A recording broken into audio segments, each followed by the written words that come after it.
The debate in the presidential race about who's abusive to women is just totally misguided. It's not a question of Donald Trump calling women names or using sarcastic terms to describe them. The issue is Hillary destroying women, damn near killing them, using a fleet of private detectives to keep them out of Bill's way.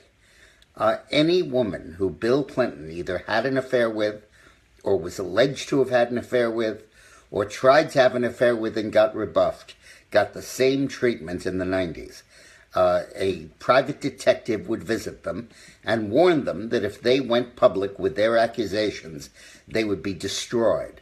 And if they didn't sign non-disclosure agreements or agree not to talk, the detective would dig into their lives, come up with past abortions or bankruptcies or marital spats or custody issues or shoplifting convictions or anything they could find, and come back to them and say, if you want to read about this in the newspaper, come out and speak about Bill.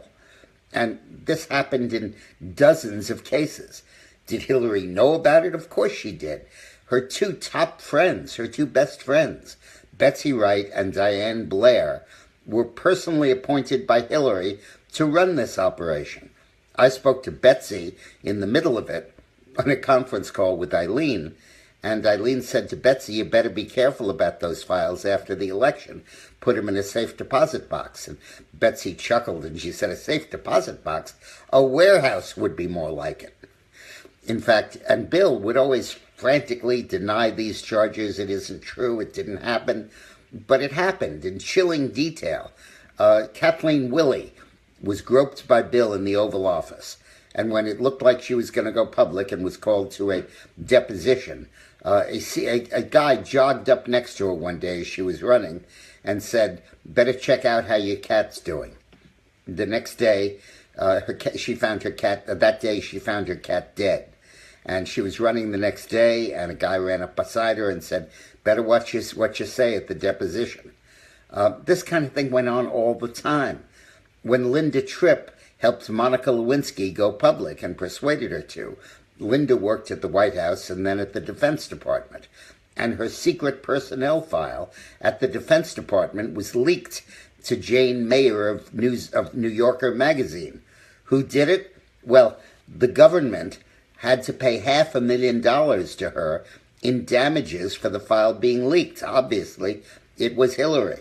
When Monica Lewinsky first arose as an issue, for those allegations surfaced, Sidney Blumenthal, at the behest of Hillary, went around telling everybody that she was a stalker who was after the president and stalked him and put him in compromising positions.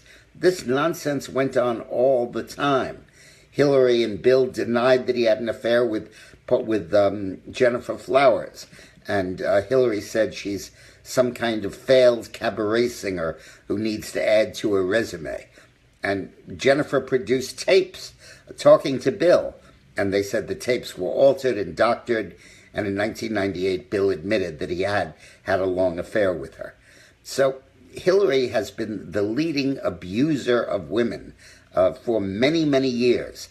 And it doesn't matter how many times Trump's been divorced or what words he may have said to Miss Universe.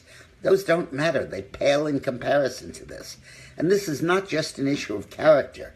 Do you want Hillary Clinton, with that kind of record of going after people, to be in charge of the FBI, the CIA, the NSA, the IRS, the DHS? I sure don't. And I mean that. So for the details on these affairs and the snooping and the secret police and all of that, get my book Armageddon, How Trump Can Beat Hillary. This isn't just a debate between Trump and Hillary. The debates in this campaign take place over every kitchen and breakfast table in America. And because Democrats and Republicans are split within the party, and they're liable to persuasion. So get your ammunition, get my book, read it, and use it. It's why we wrote it. Thanks for watching.